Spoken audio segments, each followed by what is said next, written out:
Hey there, and welcome to the Landscape Studies podcast. I'm Jo Gooley, and this is an experiment on two levels.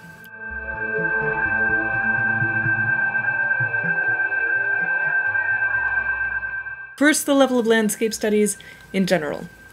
Landscape studies is, to my mind, a new kind of academic encounter.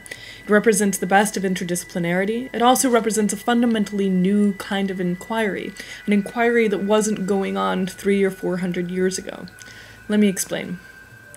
From the early 19th century forward, states in Europe and America were experimenting in building infrastructure and recreating urban environments and national infrastructure on a fundamentally new scale.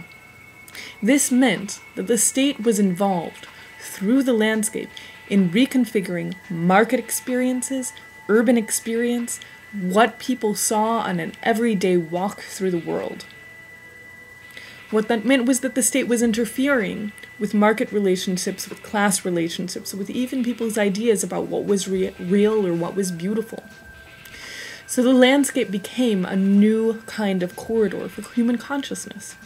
And this is something which has intrigued writers since that period of the early 19th century forward.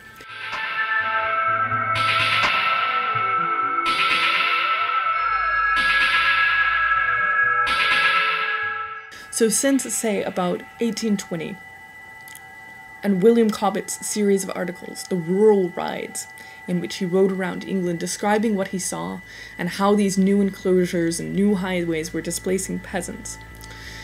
Other journalists, novelists, and historians have been fascinated by changes in the urban landscape. They've conceived of these changes as being a way for conceptualizing new relationships between institutions and individuals, a new experience of modernity.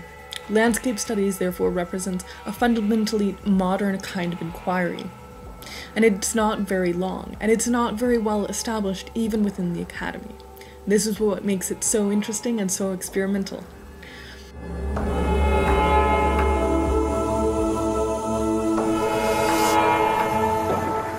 Today, if you're interested in landscape, the people who you might want to talk to are not in an established discipline called landscape studies. They turn out to be scattered all over the place. Some of them are in urban studies, some of them are in law, some of them are in traditional history, some of them are in art history or English literature, some of them are in sociology.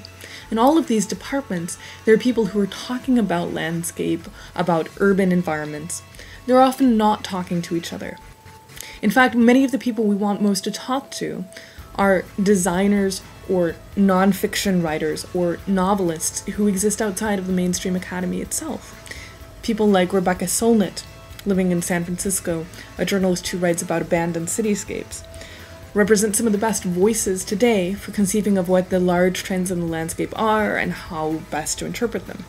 So, for people interested in landscape, an informal conversation outside of the normal sinews of dialogue for the academy makes the most sense. So, in the Landscape Studies podcast, we hope to invite you, members of academia more broadly, and members of the general public, to engage us, people interested in landscape studies, in a broader dialogue, perhaps even breaking down this boundary between you and us, and making the dialogue more rich in the process.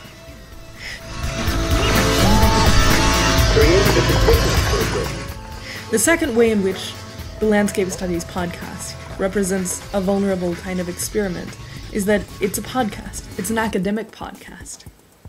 Now, we're following some fairly good territory here, albeit short-lived. Other departments, particularly our colleagues in the natural sciences, have experimented with sharing their knowledge and recent findings from their field in the form of a podcast for members of the general public. So, for example, I subscribe to and listen to regularly Neuroscene, which is a series of short capsules of recent findings in neuroscience, as conducted by one professor interviewing his colleagues about what they've done recently.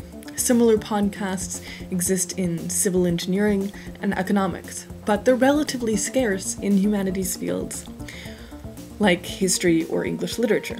So this is a sort of experiment.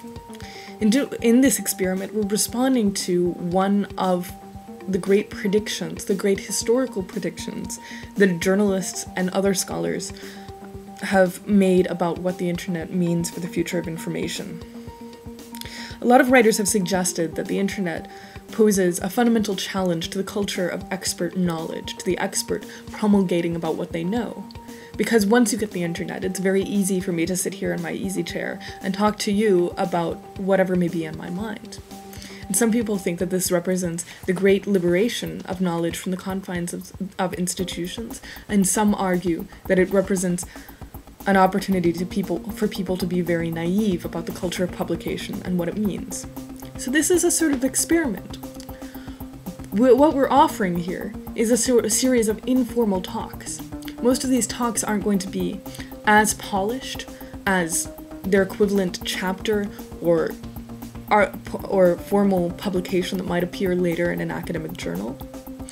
The first series of these talks are taken from academic conferences, so let me explain what that means in terms of authenticity and the nature of the expert. In order to give a talk at an academic conference, usually you submit an abstract. Submit an abstract with or without a series of other panelists, and the academic members who run the conference vet these abstracts, and then some are approved. The entire paper is usually not as footnoted or as well thought out as a paper that might be published in an academic journal later. But usually what happens is that you get a 20-minute story which has some merit, some flow, a couple of interesting ideas, and sometimes the most experimental ideas.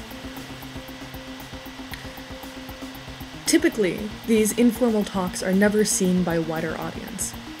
So what this experiment represents then is a chance for academics who are used to doing these informal types of exchanges with each other, with a small audience of maybe 5 or at the most 50, have a chance to have informal exchanges about an emergent field with other people in other disciplines who weren't at the conference, and even with members of the general public who might be interested in the kinds of experimental thinking they're pursuing. This represents something fundamentally more informal, more experimental in nature, and also more open-ended than the standard type of conference talk. What we're hoping here is to follow in the footsteps of people in business who have discovered that if you take the best presentations of a conference, stop the people in the forum right outside of where they gave their talk and say, can I podcast what you did, or can I interview you about what you did? It turns out you get this amazing stream of information, which you can then share to members of the general public, creating a pool of interest that's broader than the conference itself, creating a realm of potential dialogue and support and interest in what's going on there. So to my mind, this is a very promising development for the academy in general in its relationship to the public and to ideas that matter beyond the confines of the academy itself, and certainly beyond the confines of any one subdiscipline. The conversation of landscape studies, as I suggested, is a conversation that favors interdisciplinary and favors a response from the public. It had its origins in the conversations not just of historians, but also of journalists and novelists. So what better than to have a public discussion, and most public of media, about the public landscape. So the landscape studies experiment welcomes you in feedback, in dialogue, even submitting podcasts or MP3s, particularly if you're a writer or researcher who has been involved in conversations about landscape and human change. Please join us in this experiment. Let us hear from you. The Landscape Studies podcast can be found at landscapestudies.blogspot.com, and you can write us or send us your submission at landscapestudies@gmail.com. This is Jo Gouldy for Landscape Studies, saying thanks and keep in touch.